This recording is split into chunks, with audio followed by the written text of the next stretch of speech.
I'm Jeremy Hedges with American Vulkan Corporation, and today we'll be reviewing safe handling of flammable refrigerants. In this case, R600A, which is the refrigerant contained inside of our Sub-Zero under-the-counter refrigerator that we'll be working on today. We'll be utilizing our American Vulkan charging kit to both extract and to charge the hydrocarbon refrigerants back into the system. As you all know, hydrocarbons have become very popular refrigerant of choice from manufacturers to meet environmental impact requirements. The R600 we'll be dealing with today has an ASHRAE 34 classification of A3, meaning it's A for non-toxic and 3 for highly flammable. And keep in mind that all hydrocarbon refrigerants are going to be classified as A3 refrigerants. Some other common refrigerants that you'll deal with that are flammable will be R32, R452B, R600 as we'll review today, and also R290. Most of these refrigerants are going to be seen in the commercial aspects, and R600 is what we'll see in residential refrigeration. And that's pretty much what our American Vulkan charging kit has been designed to handle. It's going to be anything with R600 for residential appliance. As I mentioned during my introduction, today's focus is going to be on the safe handling of flammable refrigerants. In this case, the refrigerant is inert when it's inside the system because it has no oxygen in it. We need three things to sustain a flame. We're going to need fuel, which in this case the R600A. We'll need air, oxygen, and we'll need an ignition source or a flame. Sudden release of the refrigerant from a cabinet or from an appliance could result in flash fire, a sustained fire, or even an explosion. The most risk is contained in an internal leak inside of the cabinet, where the gas could actually pool, be introduced into the air that's already contained in the unit, and if an ignition source was present, that could be the potential of an explosion. Keep in mind that it's a very small mixture, a small ratio that we have to hit in order to create this flammable environment. It's referred to as our lower explosive limit or lower flammable limit. In the respect to R600, it's a 1.8% concentration limit, meaning we need 1.8% of the R600 to combine with the remaining oxygen in order to promulgate a flame. If we get to our upper explosive limit or upper flammable limit, which would be at an 8.5% concentration level, we actually have too much fuel to promulgate a flame. So just like I mentioned inside of our system being pure R600A, theoretically it can't ignite until we introduce air. A technician can do that by cutting into the system and allowing air to be introduced. So just like with our traditional refrigerators and appliances with our standard refrigerants such as 134A, all the regulations associated with hydrocarbons will be controlled through the EPA and SNAP regulations. One of the big changes that you'll see is no retrofitting. In a case of a retrofit, you may be taking a 134A refrigerator and trying to convert it to an R600. Keep in mind this is currently illegal. And the reason for it is that the R134A refrigerator won't have the intrinsically safe devices like timers and switches that are commonly used with flammable refrigerants. So you could inadvertently convert a refrigerator and it's chocked full of flammable or ignition sources that could present danger to both you as a technician or the homeowner themselves. There are some changes, however. You're going to see a lot more warning labels all over the appliance, including some R600 labels by the compressor. You'll have labels by the evaporator and also on the outside of the cabinet. These labels are meant to allow the homeowner and the technician both know that there's risks associated with this refrigerant. As a technician, there are two really good resources that you can use for additional hydrocarbon safety tips and guides. The first is AHAM, the Association of Home Appliance Manufacturers, and RSES, Refrigerated Service Engineering Society. AHAM has written an instruction for appliance technicians on recommended methodology on how to handle R600 and other hydrocarbon refrigerants, and would highly recommend that you take a read. RSES's textbook on hydrocarbon safety is filled with tips and tricks on handling hydrocarbon refrigerants safely, as well as all of the charge limits for all of the equipment available and dictated through the EPA. At this point in the presentation, we'll be going through our pre-safety check that is in alignment with our AHAM guidelines. The first thing we'll want to do is ensure what type of refrigerant we have in the appliance. In this case, it is R600A, which can be verified on the manufacturer's label plate. We'd also want to have on hand the MSDS associated with that refrigerant in case we need to render any first aid. The next very important piece that's going to help the technician monitor the environment is going to be a combustible leak detector. This leak detector will be used initially just to search for leaks on both the inside and outside of the cabinet. And then we'll continue to leave this leak detector on to monitor the environment as we service the equipment. Next important piece is going to be a fire extinguisher. Just in case we have an incident, we want to be prepared and have firefighting equipment on scene. Another component that we're going to be utilizing is a tube cutter for the removal of all of our tubes. We'll no longer want to use a torch, since this could be the ignition source that would promulgate a flame. The other portion we want to consider is maintaining a well-ventilated area. We're going to do this today by introducing a floor fan that's going to help bring fresh air into the environment and prevent us from ever reaching the concentration of our lower explosive limit. This should help mitigate any flame should we have a leak in our system while we're working on it. And finally, we're going to want to eliminate all of our ignition sources. Some of the obvious ignition sources that we have could be a homeowner who smokes, matches, maybe they have candles throughout the home. The torch itself, the spark lighter you're using to actually ignite the torch, all of these would be very obvious ignition sources. But the first tool we grab as a technician is often a cordless drill. If we hadn't done that pre-safety check with our hydrocarbon leak detector, we may not have noticed that there was actually a pool of gas inside that cabinet. And as soon as you hit the trigger on that cordless drill that's a brushed motor, that could be an ignition source. So that's where we're talking about. Some ignition sources are not as readily apparent as others. So keep in mind, do you have an intrinsically safe tool that you're using? The vacuum pump itself, is it rated to actually work around flammable refrigerants such as A2L, A2, and A3 refrigerants? Now we're moving into leak detection and line repair. And through following AHAM guidelines, we're going to start with only using a tubing cutter to remove any of our tubes. Like I had mentioned previously, the torch is going to be considered an ignition source, so we need to move away from that and simply cut all of our tubes. We want to use a certified leak detector, preferably an electronic leak detector when trying to identify these leaks in the system. Keep in mind that R600 on the low side runs in a vacuum while it's running. So if you use soapy bubbles or some type of external fluid to detect leaks, this could be drawn into the system if the system has a significant leak on the suction side. So please keep that in mind, that before running a system, you would want to clean any of those soap bubbles away from the suction side of the system. You can also use dry nitrogen to pressurize the system and to create almost a trace gas using the R600 that's in the system. One of the big benefits of working with hydrocarbon refrigerants is now to find a leak, we can just add nitrogen immediately to the system to raise our pressure to around 100-110 psi to facilitate the use of an electronic leak detector. This should allow us to, in a more timely manner, identify the leak. In the past, we had to recover the refrigerant if there was any remaining, and then add a small trace amount of the refrigerant along with dry nitrogen. We can now eliminate this step because R600 can be immediately released to the environment after we're done with our leak check. One of the major aspects that we want to continue to monitor while doing our sealed system service is going to be constantly monitoring for a flammable environment. We're going to do this by using our electronic leak detector, leaving it in the on position while we're performing our service. If we get a leak, this should start to alarm and allow the technician to know that something has happened to change the environment and that it potentially could be flammable.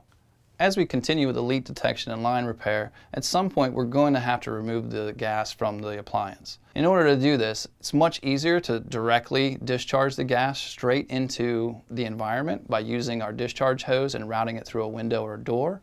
If this isn't an option, then using a temporary container such as a recovery bag or maybe even a recovery cylinder would be more appropriate.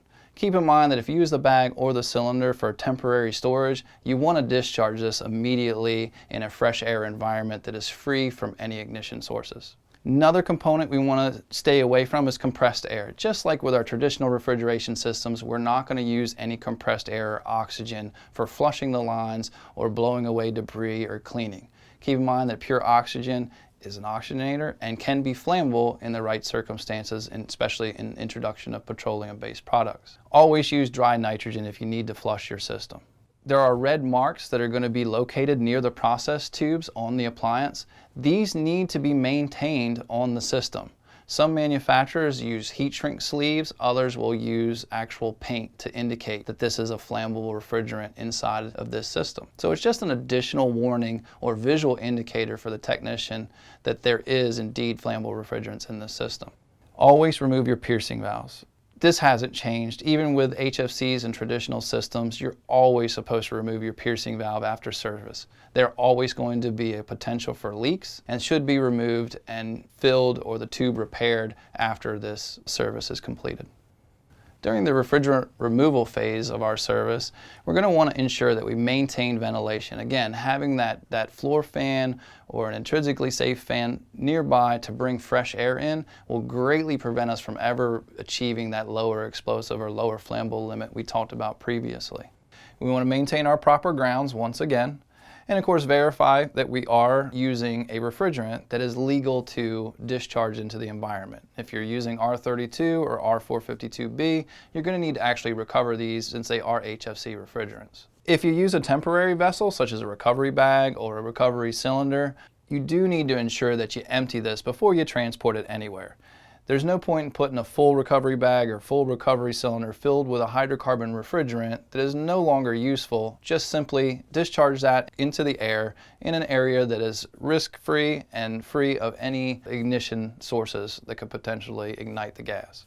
And of course, if you're using your equipment, hoses are going to be a big part of this. We're going to have quite a system of hoses. You want to ensure that they are all compatible with the refrigerant that you're using and are adequately long enough to either discharge outside of the home or to reach whatever recovery device that you're using. In recharging and replacing refrigerant inside of an appliance, the first thing we're going to want to do is match the refrigerant type. Again, as mentioned previously, this will be found on the manufacturer's label plate. In this case, we're doing R600A, and it has a charge quantity of 1.2 ounces. So obviously a very small charge. You'll see that there are significantly smaller charge volumes when dealing with R600 than you previously are used to with traditional HFC refrigerators such as a 134A refrigerator. We want to ensure that all of our electrical faults or problems have been repaired and placed back into operable condition before actually accessing the sealed system. Remember, anything electrical could be an ignition source, so let's repair that from the beginning, and then we can move to our sealed system repairs. Keep all our grounds in place, and make sure that as we're cleaning up or if you're accessing lines that you don't use any corrosive cleaning chemicals such as ammonia or bleach that may impact the actual service life of the copper tubing. It can degrade that over time. So try to avoid those cleaning products. And finally, we want to ensure that we renew and tighten any seals in our system. For most residential systems, the only real seals we can access are going to be the Schrader cores that are in the process tubes. It is appropriate to torque those down. You can buy a small torque wrench that will actually torque the cores to the recommended specification. And finally, once we've completed all our service, repairs, and inspection of the appliance, we want to make sure that all of the safety labels are still intact, and of course also the red markings on the process tube. You can again use heat shrink to place over the tube to indicate this, or use epoxy paint. The installed ventilation features, you must remain intact. You know, a lot of technicians don't understand that piece of cardboard is the true ventilation system on the back of that refrigerator. That helps to direct airflow across the condenser and across the condensate pan. This is also one of the locations where R600 could pull inside that condensate pan. If you had an inside the cabinet leak, it could literally come down the condensation drain and collect inside the condensate tray and remain there for some quite amount of time. R600 is a very heavy gas, and therefore can be still in either a deck drain or a condensate pan. Any of those locations could house some refrigerant that leaked either from the service that you performed or a leak that was in the appliance previously. Another thing to note is when you are getting ready to open a sealed system is that just because you've recovered all the refrigerant doesn't mean that there's still not refrigerant in the system. Up to 50% of the refrigerant charge can remain emulsified in the refrigerant oil in a system that's been inactive for a long period of time. Couple that with lower ambient temperatures and you can see even more of a charge remaining in the oil. So keep that in mind during your service process. So we're getting ready to unbox our American Vulkan charging kit, also known as our US charging facility. We're going to go over all of the components contained in this kit that are going to help technicians safely perform a charge and recovery of any flammable refrigerant that you may encounter on a residential refrigerator. So the first component we're going to talk about is the actual discharge hose that comes with the kit. It's actually strapped right to the lid of the kit, And this is for the removal of refrigerant when you can discharge outside of the home. You could either route the weighted end of the hose outside of a window or through a door. Just be sure to always verify that the area where you'll be discharging the refrigerant is free from any ignition sources or high traffic. Next component we're going to take a look at is our electronic scale. Our scale has resolution available in grams or ounces so that you can easily convert in the field to whatever resolution or scale is used on the manufacturer data plate. Next component that we're going to discuss is the 4 accessory hoses that come in the kit. And those are utilized to join both individual single valve manifolds into one manifold assembly, simulating a 4-valve manifold assembly. Next component we're going to talk about is our low side manifold gauge. This gauge has a much higher resolution on the vacuum portion than your standard R134A gauge. The maximum pressure on this gauge is 45 psi, so be very careful. If you hook this to a 134A system, there's a high likelihood of creating an overpressurization and permanently damaging the gauge. Next component we're going to take a look at is going to be the high side manifold gauge. This gauge has a maximum pressure of 140 psi. So if you hook this to a 134A system that is in operation, you have a high risk of overpressurizing the gauge and permanently damaging it. Also, for mounting to the manifold sets, we do have 2 mounting hooks that will easily thread to the back of the manifolds, and that will allow you to conveniently hang the manifold sets from the appliance that you're servicing. The next component we're going to take a look at are our Schrader core depressors. It's a very handy tool that can conveniently turn any process port into an open and close valve.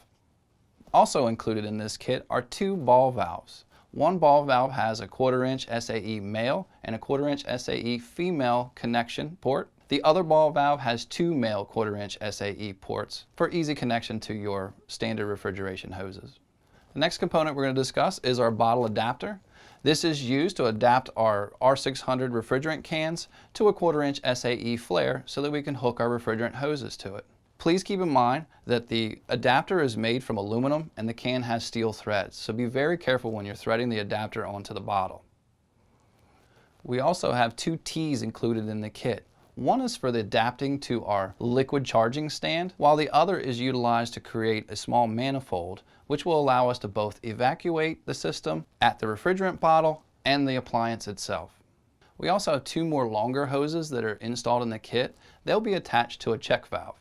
This check valve is designed so that during the charging process, refrigerant can't flow backwards and back into the can. Please also note the directional arrow that's on the check valve. This is very important that the arrow should be pointing away from the refrigerant bottle or away from the source of the refrigerant that you're trying to charge into the appliance. So we've completed our review of the AHAM recommended procedures for handling R600 and other flammable refrigerants. So the first thing we're going to get into with our hands-in process is actually start our preliminary check.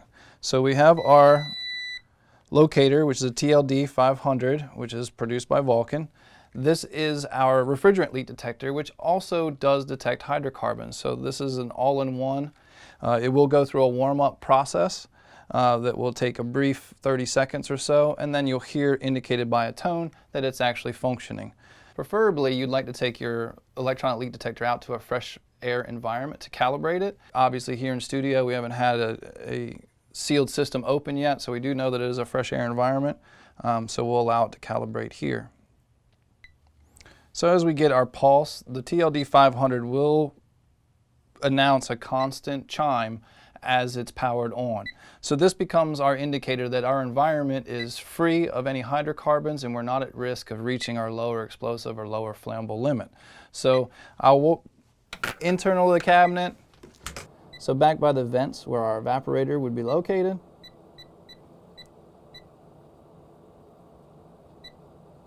Just make sure you don't get any continuous tones from the leak detector. With a lot of airflow, because the unit's running, you may get a couple fluctuations, but as long as we don't get a continuous tone, it should be free of any leaks. Focusing around the evaporator, come down to the condensing unit.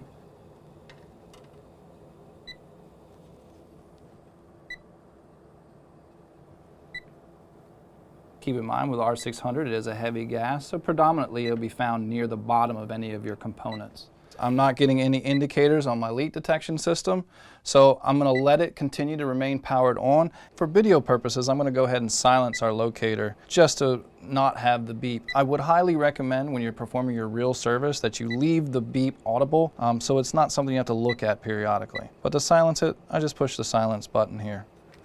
And I'm just simply going to place it down on the table and allow it to monitor, placing the sensing probe near our work area so it can monitor for any discharge of R600A gas.